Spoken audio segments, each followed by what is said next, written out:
Good evening. Good evening. Coaching. What does that mean to you? We do it in our lives daily.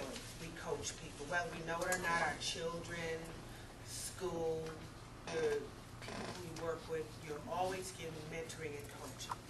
Coaching means to train or to tutor, and we do this every day. Coaching plays a very important part in our life. It helps people reach their potentials.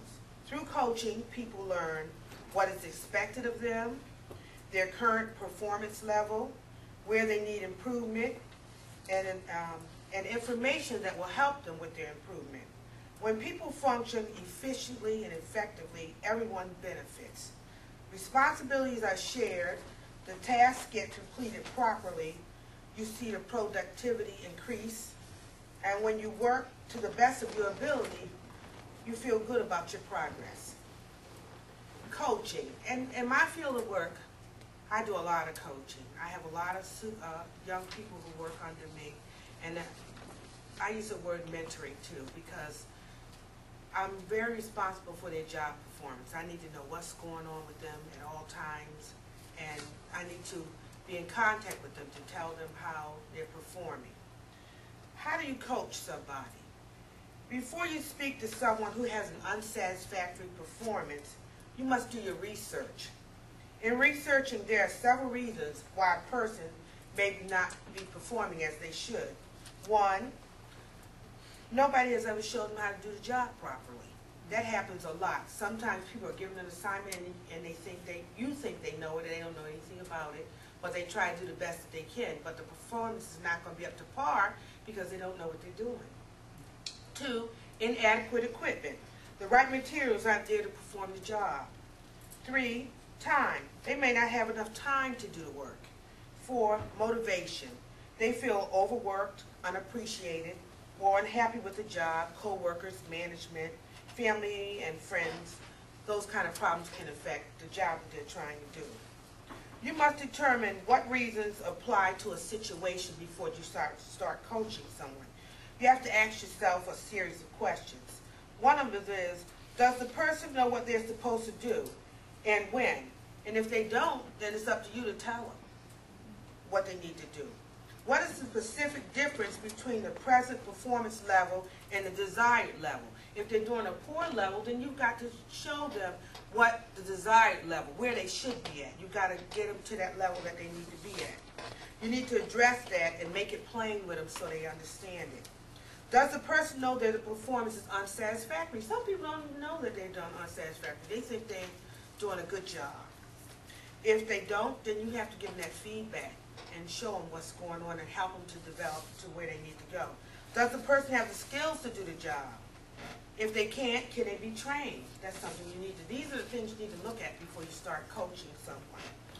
Is the performance standard realistic? If your performance standard is not realistic, then your expectations is too high. Nobody's going to do the job that you want. So you got to make sure that's up to par. What impact does the performance problem have? The person should know that their poor performance is affecting others. That's very important too. Does a person have the resources to do the job?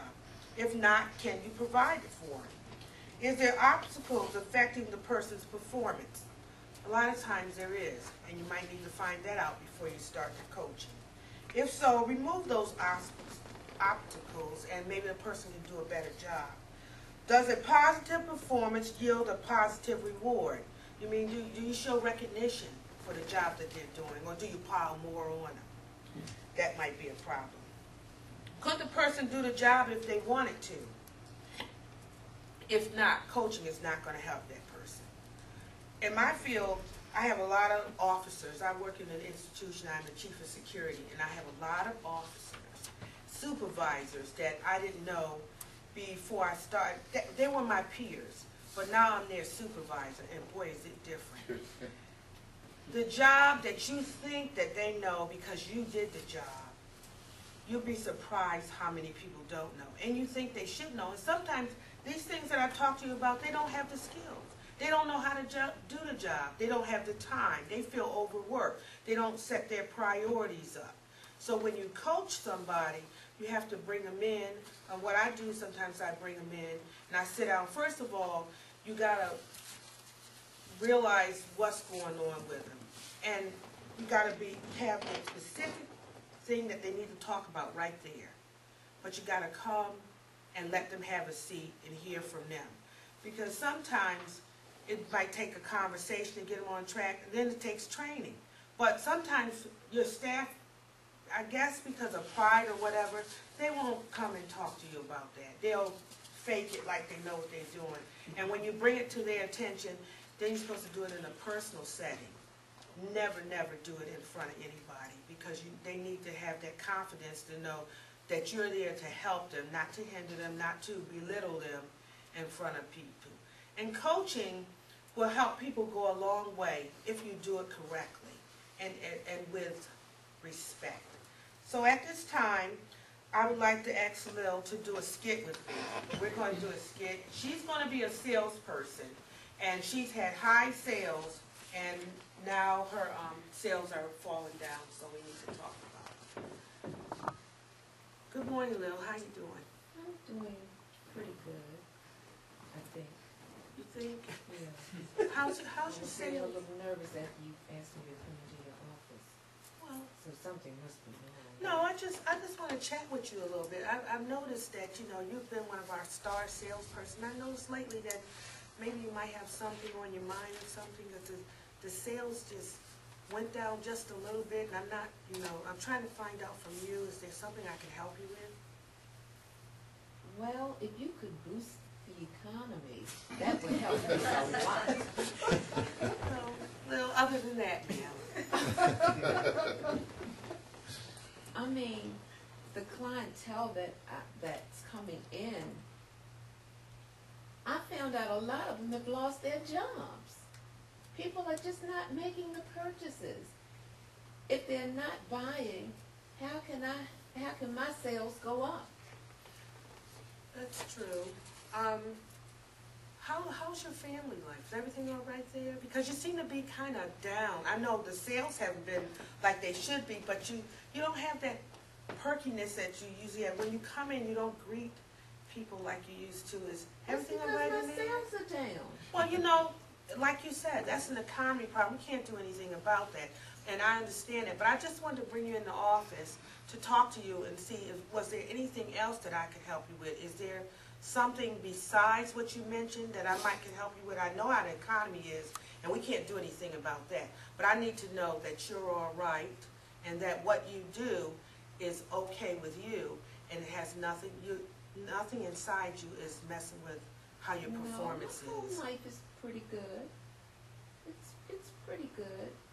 But being that my bonuses aren't coming like they used to because my sales are down, and that kind of has an effect on me. When you don't have as much money coming in, you can't be all that happy. You know, Lil, you're absolutely right, but you're still blessed because you have a job. And it's a Yes. lot of us that don't have a job. And I just wanted to talk with you about that. And when things get better, then I'll be expecting your sales to shoot up like they used to. All right, and I'm not gonna disappoint you. Well, I thank you. And feel free to come and talk to me anytime. Great. I really, really appreciate that. Thank you. Have a nice day. Thank you. Now, when coaching, remember, keep your feedback related to the behavior, avoiding judgment by describing rather than evaluating behavior, such as saying something relating to a job. Do not say you're not doing a good job. Say it in another way. Use I instead of you. That's real important, and it reduces defensiveness. And speak calmly. Use unemotional language, tone, and gestures while you're talking. So remember, coaching is a daily thing that we all do, and practice at it. Thank you.